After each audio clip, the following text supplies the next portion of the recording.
এই দেখো বন্ধুরা, সরি কেসে ফেললাম, ঘুগনি করেছি আজকে গরম গরম, দোকানে থেকেও ভালো। এরকম ঘুগনি করেছি, আটা হয়েছে, মটরগুলো সুন্দর সেদ্ধও হয়েছে, ডেকোরেশনটাও দেখে নিন কেমন হয়েছে, ভালো হয়েছে নাকি। আর একটু টেস্ট করে দেখি কেমন হয়েছে। এই দেখুন,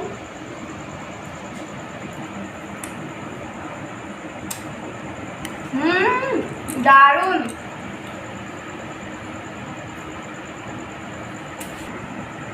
রান্না করেছি ওর জন্য, তো ও আগে খেয়ে দেখুক। মামি করে দাও, মামি ঘুগনি করে দাও। খুব গরম তো একটু অসুবিধা হবে, মানে এই গরম গরম নামালাম। ফাটাফাটি হয়েছে, ভালো হয়েছে না? তাহলে আমি 100 পেয়ে গেলাম, তাহলে 100 200